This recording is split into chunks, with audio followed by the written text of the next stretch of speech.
Hello, ನಾನೀಗ ಇರೋದು ಲಂಕಾತಿಲಕ ಎನ್ನುವಂತಹ ಪ್ರದೇಶದಲ್ಲಿ. ಈ ಲಂಕಾತಿಲಕ ಎಂಬುದು 13ನೇ ಶತಮಾನದಲ್ಲಿ ನಿರ್ಮಾಣವಾದಂತಹ ಗೃಹಗಳ ರೀತಿಯಲ್ಲಿದೆ, ಮನೆಯ ರೀತಿಯಲ್ಲಿದೆ. 2-3 ಅಂತಸ್ತಿನಲ್ಲಿ ನಿರ್ಮಾಣವಾಗಿರುವಂಥದ್ದಾಗಿತ್ತು. ಇದನ್ನು ರಾಜ ಪರಾಕ್ರಮ ಪ್ರಭು ನಿರ್ಮಾಣ ಮಾಡಿದ್ದ ಅಂತ ದಾಖಲೆಗಳು ಸಿಕ್ಕಿದ್ದಾವೆ. ಇಂತಹ ಒಂದು ಈ ಲಂಕಾತಿಲಕ ಎಂಬುದು ಇದು ದಕ್ಷಿಣ ಭಾರತೀಯ ಕಟ್ಟಡದ ಶೈಲಿಯಲ್ಲಿ ಕೂಡ ಇರುವಂಥದ್ದು, ವಿಶೇಷವಾಗಿರುವಂಥದ್ದು. ಇಂಥ ಲಂಕಾತಿಲಕದ ಒಳಭಾಗವನ್ನು ನೋಡೋಣ. ಪ್ರವೇಶ ದ್ವಾರದಲ್ಲಿರುವ ಶಿಲ್ಪವನ್ನು ಗಜಸಿಂಹ ಕೊರವಕ್ಕಲ ಎಂದು ಕರೆಯಲಾಗುತ್ತದೆ. ವಿವಿಧ ಪ್ರಾಣಿಗಳ ಆಕಾರಗಳನ್ನು ಮತ್ತು ದೇವತೆಗಳನ್ನು ಈ ಭಾಗದಲ್ಲಿ ನಾವು ಗಮನಿಸಬಹುದು. ಸುರುಳಿ ಆಕಾರದ ಚಿತ್ರಗಳನ್ನು ಬೌದ್ಧ ಧರ್ಮದ ಎಲ್ಲ ದೇವಾಲಯಗಳಲ್ಲಿ ಇರುವ ಹಾಗೆ ಇಲ್ಲಿ ನೋಡುತ್ತೇವೆ. ಅಲ್ಲದೆ ದೇವಾಲಯದ ಎದುರಿನ ಭಾಗದಲ್ಲಿ 2 ಪಕ್ಕಗಳಲ್ಲಿ ಶಿಲ್ಪಗಳು ನಮ್ಮನ್ನು ಸ್ವಾಗತಿಸುತ್ತವೆ.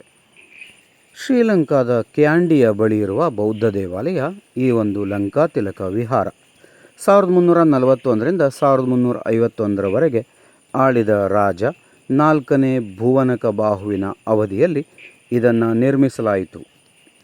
ದಕ್ಷಿಣ ಭಾರತದ ಶೈಲಿಯಲ್ಲಿರುವಂತಹ ಕೆಲವೊಂದು ವಾಸ್ತುಶಿಲ್ಪಗಳನ್ನು ಈ ಒಂದು ದೇವಾಲಯದ ಭಾಗಗಳಲ್ಲಿ ನಾವು ನೋಡಬಹುದು. ಇಲ್ಲಿನ ದೇವಾಲಯದ ಮೇಲಿನ ಭಾಗಗಳು ತುಂಬ ಹಾನಿಗೊಳಗಾಗಿವೆ. ಇದರ ಒಳಭಾಗದಲ್ಲಿರುವಂತಹ ಬುದ್ಧನ ವಿಗ್ರಹವನ್ನು ನಾವು ನೋಡಿದರೆ ಅತ್ಯಂತ ಎತ್ತರವಾದಂತಹ ಬುದ್ಧನ ವಿಗ್ರಹ ನಮಗೆ ಕಾಣಸಿಗುತ್ತದೆ.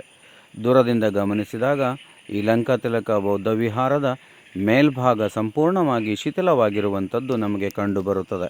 ಸುಮಾರು 700 ವರ್ಷಗಳಿಂದ ಇರುವಂತಹ ಈ ದೇವಾಲಯ ಬಹಳಷ್ಟು ಭಾಗಗಳು ಹಾಳಾಗಿರುವಂತಹ ಸ್ಥಿತಿಯಲ್ಲಿ ನಾವು ನೋಡುತ್ತೇವೆ.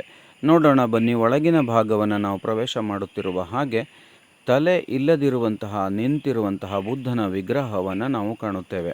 ಬುದ್ಧನ ವಿಗ್ರಹ ಅತ್ಯಂತ ಎತ್ತರವಾಗಿದ್ದು ಈ ಒಂದು ದೇವಾಲಯದ ಎತ್ತರ ಮತ್ತು ಬುದ್ಧನ ವಿಗ್ರಹದ ಎತ್ತರ ಎರಡೂ ಕೂಡ ಸಾಧಾರಣವಾಗಿ ಒಂದೇ ರೀತಿಯಾಗಿತ್ತು ಎಂಬುದಾಗಿ ನಾವು ನೋಡುತ್ತೇವೆ. ಈ ದೇವಾಲಯದಲ್ಲಿ ಬುದ್ಧನಿಗೆ ಸಂಬಂಧಿಸಿದ ಸಂಗತಿಗಳಷ್ಟೇ ಅಲ್ಲದೆ ಹಿಂದೂ ಧರ್ಮಕ್ಕೆ ಸೇರಿರುವಂತಹ ಹಲವಾರು ಮೂರ್ತಿಗಳನ್ನು ಕೂಡ ನಾವಿಲ್ಲಿ ಗಮನಿಸಲು ಸಾಧ್ಯವಿದೆ. ನೋಡಿ, ಈ ಒಂದು ಭಾಗ ಬುದ್ಧನನ್ನು ಪೂಜಿಸುವಂತಹ ಭಾಗವಾಗಿತ್ತು, ಎತ್ತರವಾಗಿರುವಂತಹ ಬುದ್ಧನ ಮೂರ್ತಿಯಾಗಿತ್ತು. ಆದರೆ ಇಂದು ಬುದ್ಧನ ಮೂರ್ತಿಯ ಕಾಲಿನ ಭಾಗದಿಂದ ದೇಹದ ಭಾಗ ಸುಮಾರಾಗಿ ಚೆನ್ನಾಗಿ ನಾವು ಕಾಣುತ್ತೇವೆ.